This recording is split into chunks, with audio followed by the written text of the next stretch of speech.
Salut et bienvenue sur Anacaland pour la review un peu particulière du lancement de la saison 2 de The Walking Dead d'Daryl Dixon. En effet, ce matin j'allume Paramount Plus via Canal et que vois-je? Quelle surprise, toute la saison est disponible. C'était pas vraiment prévu. Ok, aujourd'hui c'était repos après l'événement Harry Potter de ce week-end, mais je pensais pas passer ma journée à mater une saison entière. Mais bon, après tout, tant pis, soyons fous. Et alors que je venais de finir l'épisode 3, soit juste avant un énorme cliffhanger, pouf, plus rien, seulement un épisode de disponible. Donc c'était bien une erreur de leur part et les épisodes sortiront un à un chaque semaine. Donc pas d'inquiétude, je ne vais pas spoiler ces deux épisodes bonus que j'ai pu voir, seulement vite fait le premier que je pense que vous avez déjà vu, mais au moins ça m'a permis de me faire un petit aperçu de toute la saison. 3 épisodes sur 6, c'est déjà plutôt pas mal. Mais la question c'est, et vous? Est-ce que vous aussi vous en avez vu plus que ce qui était prévu par AMC et Paramount? Et si oui, combien d'entre eux avez-vous pu voir? Et dans tous les cas, même si par je ne sais quel miracle vous avez déjà tout vu, surtout pas de spoiler en commentaire, s'il vous plaît.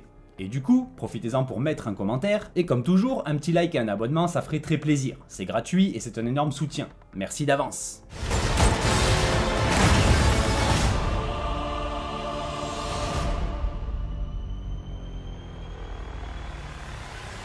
Pour commencer, je sais que pas mal de spectateurs, et notamment français, avaient pu avoir un peu de mal avec la première saison. Déjà avec le côté la France vue par les Américains, dont j'avais déjà parlé dans une vidéo sur la saison 1, et puis même en termes de narration et autres, tout le monde n'avait pas forcément retrouvé l'ambiance de The Walking Dead. Mais avec cette saison 2 et avec ce premier épisode, les choses s'accélèrent. Et surtout, on est enfin de retour dans le bon Walking Dead, où il se passait vraiment des choses. Quoi qu'il en soit, dites-moi ce que vous avez pensé de ce redémarrage. Et donc, le livre de Carol, cette deuxième saison, reprend exactement là où on avait laissé nos personnages chéris en fin de première saison. Daryl a décidé de rester encore un peu en France avec Laurent et Isabelle, et Carol est sur la piste de Daryl juste après avoir récupéré sa moto. Et déjà, pour commencer, quel régal de retrouver enfin Carol. Et là, elle en impose vraiment dès les premières minutes. Un personnage badass par excellence et une icône féministe des plus crédibles et des plus admirables. Rendez-vous compte qu'en 13 ans d'apocalypse, elle est passée de femme battue, victime de son mari cet enfoiré, et maman fragile pouvant à peine se protéger et protéger sa fille. Rappelez-vous à quel point elle pouvait être chiante en début de série The Walking Dead quand elle passait son temps à pleurer, chouiner et prier pour retrouver Sophia. C'était clairement pas notre perso préféré en ce temps-là. Mais on l'a vu évoluer et même complètement se transformer au fil des saisons, jusqu'à devenir aussi badass que Rick, Michonne ou même Daryl. Clairement, aujourd'hui, personne ne voudrait être son ennemi.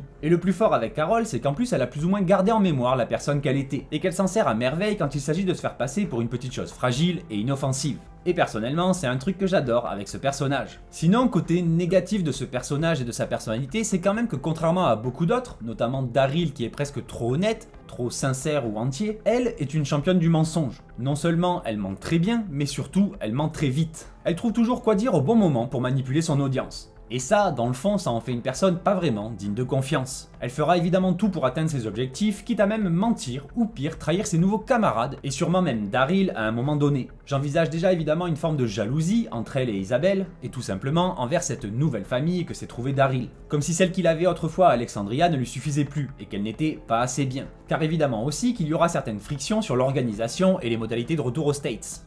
Sinon, concernant la narration propre, j'ai évidemment beaucoup apprécié l'arc de Carol, son voyage pour retrouver Daryl, et là où je me suis arrêté, j'en étais vraiment pas loin, et surtout j'ai aimé y retrouver l'ambiance un peu onirique et étrange du début de la saison 1, quand c'est Daryl qui venait de débarquer en France et qu'on visitait un peu avec lui. Ici, certes l'intrigue avance bien plus vite, et c'est presque un reproche que je ferai à cette nouvelle saison, presque, mais j'en reparle juste après, et donc le voyage de Carol est pour le moment ce que j'ai préféré dans le récit. Et surtout car le personnage est génial, aussi bien qu'ambigu, comme dit plus tôt. Et son voyage sera aussi l'occasion de voir de beaux panoramas avec de magnifiques prises de vue. Et d'ailleurs, un étalonnage légèrement différent de ce qu'on avait pu voir avant, avec des couleurs souvent un peu saturées. Comme la plage avec les bateaux échoués, ou même sa prochaine étape dans l'épisode suivant qui offre de superbes paysages. Et cette plage au bateau, ainsi que quelques autres lieux qui sont censés se passer aux États-Unis, ont, il me semble, en réalité été tournés en France. Car cette plage ressemble bizarrement beaucoup à une que j'avais pu visiter en France étant plus jeune. Je suis même sûr que certains d'entre vous vivent pas loin ou la connaissent aussi. Du coup, n'hésitez pas à nous le dire en commentaire, ça serait cool. Toutefois, avant de partir pour de nouveaux horizons, Carol fait la rencontre d'un nouveau personnage, Ash, qui se trouve posséder un avion. Quelle chance et quelle coïncidence.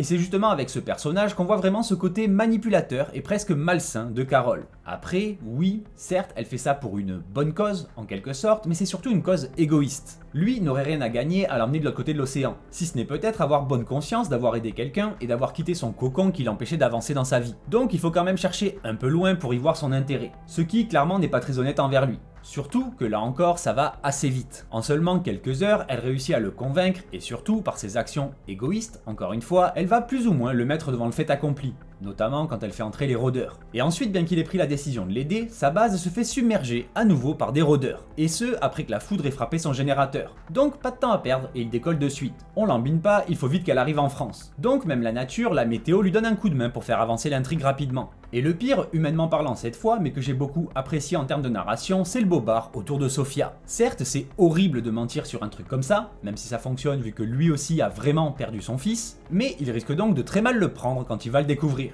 Si il le découvre un jour, car rien n'est sûr. En plus, elle va assez loin dans son mensonge, elle va même lui inventer une vie possible en France avec son père. Mais j'ai tout de même bien ri quand il lui demande quelles pourraient être les passions de Sophia maintenant qu'elle a grandi. Et c'était drôle, surtout en VO, car oui, évidemment, je continue à regarder la série en VO pour avoir toutes les langues. La VF perd vraiment trop en réalisme et en immersion, vu que là, d'un coup, Daryl parle notre langue et que les nombreux moments de traduction deviennent de simples répétitions. Et donc, c'est un peu chelou. Mais c'était drôle à ce moment car il demande what she's into. En gros, dans quoi elle est, c'est quoi son délire. Et j'ai pas pu m'empêcher de penser, dans un trou. Bref, c'est glauque, mais ça m'a fait sourire. Là où Carol, elle ne semblait presque pas perturbée à l'idée de mentir là-dessus. Toutefois, ce que j'ai trouvé très intéressant, c'est de voir son espèce de flashback de la grange d'Herschel, devant laquelle Sophia était morte, ou plutôt a été abattue par Rick. Et c'est vrai que Carol avait eu tendance à très vite s'endurcir après la saison 3, une fois son deuil fait et de façon très rapide, encore une fois. Donc là c'était cool de voir son esprit faire un parallèle un peu sorti de nulle part, sinon des tréfonds de son esprit. Ainsi on voit qu'elle a beau s'être endurcie, Sophia est toujours présente dans ses pensées, même si ça ne l'empêchera pas de sortir un mensonge horrible à son sujet. Car après tout, oui, dans ce monde, la fin justifie les moyens. Mais c'est vrai que cette phrase s'applique vraiment beaucoup à Carol, là où Daryl et même Rick ou Michonne tentent toujours de suivre leur conscience plutôt que l'opportunité. Mais comme j'aime à le dire, c'est aussi ça qui fait le charme de Carol. Elle est badass, dure et parfois très froide, mais c'est ce qui fait son charisme sans mesure. Un élément qu'on retrouve notamment dans plusieurs conversations qui viendront plus tard dans les épisodes suivants. Et là, pour le coup, j'ai vraiment apprécié.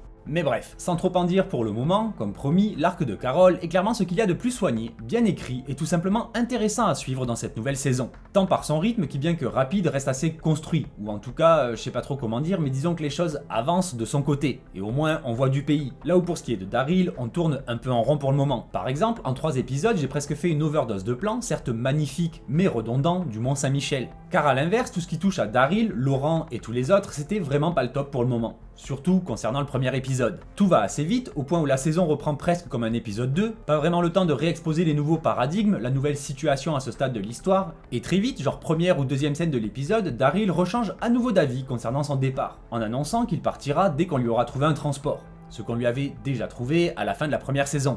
Mais évidemment, si Laurent ne l'avait pas suivi, il serait parti. Sauf que du coup, il est resté et que maintenant, il veut repartir. Bref, tous ces changements vont un peu vite, même si on comprend bien que ce n'est pas tant le fait de rester en France qu'il veut, mais surtout certaines personnes qu'il a du mal à quitter. Et en ça, on ne peut que respecter Daryl. Il est fidèle à lui-même, un gros nounours caché dans la peau d'un redneck stupide et dangereux, mais en vrai, on sait tous que c'est un amour. Et donc pour le moment, toute cette partie de l'histoire au Mont Saint-Michel était pas folle, même si, je vous l'assure, très prometteuse. Le rythme est plus soutenu qu'en première saison, car il y a besoin de la place pour le voyage de Carol, après tout c'est sa saison, mais du coup ce n'est peut-être pas aussi sympa ou prenant que dans les épisodes précédents. Dans ce premier épisode, on remarque notamment que Daryl prend encore plus qu'un rôle de mentor ou de père de substitution pour Laurent. Il est aussi devenu son coach personnel. Il lui apprend à se défendre et à tuer des rôdeurs, il lui apprend également la traque et même tout simplement à faire du sport. Toutes des activités plus physiques qu'intellectuelles ou même spirituelles, et ça ne plaît pas trop à la secte religieuse qu'est l'Union de l'Espoir, ou je ne sais plus trop exactement quel est leur nom. Et donc on retrouve ce côté très, voire même trop religieux de la série, et toujours avec cette histoire de Laurent en nouveau messie.